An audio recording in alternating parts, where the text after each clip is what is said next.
বাড়িতে বসবাস করে না। তার কিছু চাহিদা থাকতে পারে, একটা জিনিস তার শর্ট থাকতে পারে যেটা অন্যের বাড়ি থেকে আপনাকে নিতে হবে, ধার স্বরূপ বা হাওলাত স্বরূপ বা প্রয়োজনীয় জিনিস। এটা আপনি চাইতে গেলে আল্লাহ রাব্বুল আলামিন আপনাকে নির্দেশনা দিলেন, ওয়াইদা সাআলতুমুহুন্না মাতাআন ফাসআলুহুন্না, যদি তোমরা চাও তাহলে তাদেরকে পর্দার আড়াল থেকে তাদের কাছে চাও। প্রথমে যে বাড়ি ঢোকার সময় আগে সালাম বিনিময় করতে হবে। কি দিতে হবে? সালাম দিতে হবে। বাড়িতে সতর্ক, যদি তারা বেপর্দায়ও থাকে যেন সতর্ক হয়ে যায়। বাড়িতে ঢোকার আগে আপনি সালাম দিবেন। বাড়িতে ঢোকার সময় কি করতে হবে? সালাম দিয়ে ঢুকতে হবে। এবার আপনি যে জিনিসটা চাইবেন পর্দার আড়াল থেকে চাইবেন। যদি পুরুষ মানুষ বাড়িতে থাকে আপনাকে বের হয়ে এসে দিবে, আর যদি মহিলা থাকে সে পর্দার আড়াল থেকে আপনাকে সেই জিনিসটা দিয়ে দিবে। আল্লাহ রাব্বুল আলামিন এই নির্দেশনা দিয়ে দিলেন, এবং এই বিধান তোমাদের এবং তাদের অন্তরের জন্য অধিকতর পবিত্র। আল্লাহ রাব্বুল আলামিন কত সুন্দর করে তার এই অথেন্টিক দলিলযুক্ত কথা দেখেন যদি সমাজে বাস্তবায়ন হয়ে যেত। আপনি সেই বাড়ির মহিলাকে দেখলেন না, সেও আপনাকে দেখলো না, তার মানে এখানে পবিত্রতা রক্ষা হলো। কোনো ফ্যাসাদ, ফাতনা ফাসাদ বা কোনো জিনার সম্ভাবনাও আল্লাহ রাব্বুল আলামিন দূর করে দিলেন। যদি না দেখেন, জিনা হওয়ার সম্ভাবনা কি? সবচেয়ে কম। একে অন্যকে না দেখলে তার প্রতি আকৃষ্ট হওয়ার সম্ভাবনাটা সবচেয়ে কম। তো আল্লাহ রাব্বুল আলামিন যে নির্দেশনা এখানে দিলেন পবিত্রতার জন্য এটা বললেন, কারণ পবিত্রতা আমাদের রক্ষা করতে হবে। এই নির্দেশনা আল্লাহ রাব্বুল আলামিন আমাদেরকে দিয়ে দিলেন। এই জন্য আজ থেকে যেটা আমরা শিক্ষা পেলাম সেটা হলো, যদি কারোর বাড়িতে যাই পর্দার আড়াল থেকে তার কাছে চাইবো, বাড়িতে ঢোকার আগে সালাম দিব। 2 নম্বর হলো একে অন্যের ভিতরে যেন দেখা সাক্ষাৎ না হয়, সেই জন্য আল্লাহ বলেছেন এটা হলো পবিত্রতার জন্য। তোমাদের মধ্যে একটা পবিত্রতার বন্ধন আমি বেঁধে দিলাম পর্দা দিয়ে। আল্লাহ রাব্বুল আলামিন এই সুস্পষ্ট বিধান নাজিল করার পরেও অনেকজন এটা মানতে চায় না। তার মানে আল্লাহর আয়াতকে আপনি লঙ্ঘন করতে পারেন না। আল্লাহ রাব্বুল আলামিন বলছেন, তোমাদেরকে আমি এই পর্দার মাধ্যমে পোশাক বা পর্দার মাধ্যমে পোশাকের বিধান দিয়েছি। আল্লাহ রাব্বুল আলামিন আমরা কি পোশাক পরব সেটাও নাজিল করে জানিয়ে দিয়েছেন। সুবহানাল্লাহ। কি পোশাক পরব সেটাও আল্লাহ রাব্বুল আলামিন জানিয়ে দিয়েছেন।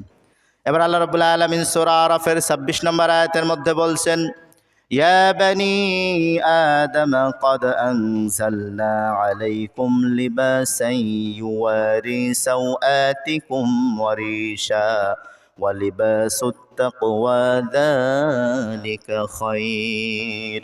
আল্লাহ সুবহানাহু ওয়া তাআলা আয়াতের মধ্যে বলছেন, হে বনি আদম, সকল আদম সন্তানকে আল্লাহ রাব্বুল আলামিন ইঙ্গিত করে জানিয়ে দিলেন, আমি তোমাদের লজ্জাস্থান ঢাকার জন্য পোশাকের ব্যবস্থা করেছি। সুবহানাল্লাহ।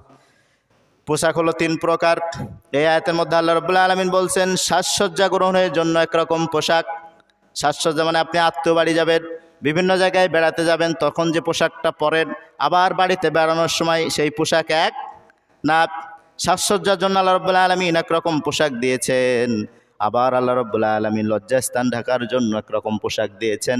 আর আল্লাহ রাব্বুল আলামিন শেষে জেলা বললেন, ওয়ালিবাসুত তাকওয়া যালিকা খায়র, সবচেয়ে উত্তম পোশাক হলো তাকওয়ার পোশাক। সুবহানাল্লাহ বলেন। উত্তম পোশাক কোনটা? তাকওয়ার পোশাক। তাকওয়ার পোশাক কি? যেই পোশাক পরলে আমার আল্লাহর কথা স্মরণ হয়, নবীর কথা স্মরণ হয়, ইসলাম মানতে ইচ্ছা হয়, সেই ধরনের পোশাক আমাদেরকে পরতে হবে। এখন যদি এর ব্যাখ্যা বিশ্লেষণে যায়, আমাদের বাংলাদেশের 90% মানুষ এই পোশাক পরে নাকি পরে না? পরে না। তাকওয়ার পোশাক কি? রাসূল সাল্লাল্লাহু আলাইহি সাল্লাম যে পোশাকটা পরেছেন এটাই তাকওয়ার পোশাক। সকল আম্বিয়া আলাইহিস সালাম, নবী আলাইহিস সালাতু ওয়াস সালামরা যে পোশাক পরেছেন এটাই তাকওয়ার পোশাক। তার মানে আল্লাহ পোশাক 3 রকম নাজিল করে দিয়ে সবচেয়ে উত্তম পোশাকের কথাও বলে দিলেন। কিন্তু আপনি ওই 2টা পরলে গুনাহ হবে এরকম না, কারণ এই পোশাকটাও নাজিল করেছেন কে? আল্লাহ রাব্বুল আলামিন। এই পোশাকটাও আল্লাহ আমাদের জন্য দিয়েছেন। সেই জন্য যে পোশাকে আপনি পরেন কোনো সমস্যা নাই, কিন্তু তাকওয়ার পোশাক যেটা পরলে আপনি গুনাহ থেকে বেঁচে যাবেন।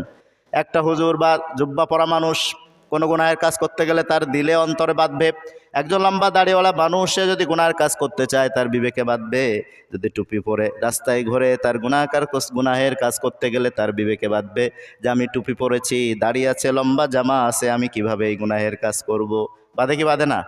কিন্তু শার্ট প্যান্ট পরে ওয়েস্টার্ন কালচারের মতো তারা যে পোশাক পরে ইহুদি খ্রিস্টানরা, সেই পোশাকের মতো পরলে আপনাকে চেনাই তো মুশকিল যে আপনি মুসলমান না হিন্দু, খ্রিস্টান না বৌদ্ধ, অনেক সময় চেনা যায় না। সেই জন্য আমরা তাকওয়ার পোশাকটাই বেছে নেব, কারণ আল্লাহ এটাকে উত্তম বলেছেন। তাহলে পোশাক কয়টা জানলাম আমরা? 3টা। আরামায়েশের জন্য একটা পোশাক, সাজসজ্জার জন্য একটা পোশাক, আর তাকওয়ার পোশাক, লজ্জাস্থান ঢাকার জন্য একটা পোশাক। এই পোশাকগুলো যেন আমরা আমাদের বাস্তব জীবনে আমল করতে পারি, আল্লাহ তৌফিক দান করুন। এবার আসেন, আমাদের এই সমাজে পোশাকের এই বৈপরীত্য কেন? মিডল ইস্টের প্রত্যেকটা রাষ্ট্রে জুব্বা পরা ওদের জন্য বাধ্যতামূলক। কি পরা? জুব্বা পরাটা ওয়েস্টার্ন কালচার থেকে এটা বাধ্যতামূলক করে দেওয়া হয়েছে। তারা জুব্বা পরে সবসময়। যারা মিডল ইস্টের রাষ্ট্রে গিয়েছেন বা সফর করেছেন দেখবেন ওরা অন্য কোনো রাষ্ট্রে গেলেও তাদের জুব্বা পরা থাকে, লম্বা জামা পরেই তারা বের হয়। আবার এই পোশাক নিয়ে যদি কেউ তালবাহানা করে বা এই পোশাককে কেউ গ্রহণ না করতে চায়, এই পর্দা করার যে বিধানটা আল্লাহ রাব্বুল আলামিন দিয়েছে এটা যদি কেউ মানতে না চায়, সমাজে আরও পর্দার উল্টাটা করে, পর্দা না মানতে দেয়, এটার ফিতনা ফাসাদ সৃষ্টি করার জন্য, ফায়েশা কাজ করার জন্য যদি কেউ উদ্বুদ্ধ করে, তাদের ব্যাপারে আল্লাহ রাব্বুল আলামিন কঠিন শাস্তির বিধান রেখেছেন। আল্লাহ রাব্বুল আলামিন বলছেন, ইন্নাল্লাযীনা ইউহিব্বুনা আন তাশীআল ফাহিশাতু ফিল্লাযীনা আমানু লাহুম আযাবুন আলীমুন ফিদ দুনিয়া ওয়াল আখিরাহ ওয়াল্লাহু ইয়ালামু ওয়া আনতুম লা তা'লামুন। আল্লাহ সুবহানাহু ওয়া তাআলা সূরা নূরের 19 নম্বর আয়াতের মধ্যে ইরশাদ করছেন, নিশ্চয় যারা এই পন্থা এটা পছন্দ করে যে ইউহিব্বু, আল্লাহ বলছেন যদি কেউ পছন্দ করে মুমিনদের মধ্যে অশ্লীলতা বেড়ে যাক, বেপর্দা বেড়ে যাক, এটা যদি কেউ পছন্দ করে বা এটা বাড়ানোর জন্য যদি সে চেষ্টা করে, আল্লাহ রাব্বুল আলামিন বলছেন তারা যদি চায় এটা ছড়িয়ে পড়ুক, তাহলে তাদের জন্য দুনিয়া ও আখিরাতে রয়েছে যন্ত্রণাদায়ক শাস্তি। কি রয়েছে? যন্ত্রণাদায়ক শাস্তি। যদি কেউ মনে করে যে না, এই পর্দার বিধান মানার দরকার নাই, এটা মানলে আমাদের এটা এই সমস্যা সেই সমস্যা। অনেক তো আমাদের দেশে দেখেছি যে বিভিন্ন রকম ওয়েস্টার্ন কালচারের লোকজন তারা পর্দার বিধান মানে বোরকা পরে আসলে কলেজে ঢুকতে দেবে না, স্কুলে ঢুকতে দেবে না, এরকম কথা শোনেন না আপনারা? পর্দা মানতে না মানার জন্য তারা উদ্বুদ্ধ করেছে। আল্লাহ সে কথাটাই বলেছেন, যদি কেউ চায় যে মুমিনদের মধ্যে বেপর্দা ছড়িয়ে পড়ুক, অশ্লীলতা ছড়িয়ে পড়ুক, আল্লাহ রাব্বুল আলামিন বলছেন তাদের জন্য দুনিয়া ও আখিরাতে রয়েছে যন্ত্রণাদায়ক শাস্তি।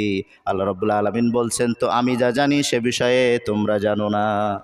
মানে এই যে বিধান আমি নাজিল করলাম, এটা তোমাদের যে কি ফায়দা সেটা আমি জানি, তোমরা হয়তো জানো না। তোমরা হয়তো ওই যে বলেছে, যে ব্যক্তিটা বলল যে পর্দা ছড়িয়ে পর্দার এই বিধান মানা যাবে না, বোরকা পরে কলেজে আসা যাবে না বা বোরকা পরে এটা করা যাবে না, এটা যারা বলেছে তারা হয়তো জানে না যে আমি যে বিষয়ে জানি তোমরা জানো না।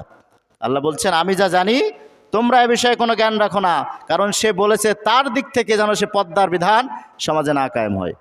তাহলে যদি এটা চাই সে পর্দার বিধান সমাজে চালু না হোক, তাহলে তার শাস্তি কোথায়? দুনিয়া ও আখিরাত, দুই জায়গায় তার শাস্তির বিধান করা হয়েছে, দুই জায়গায়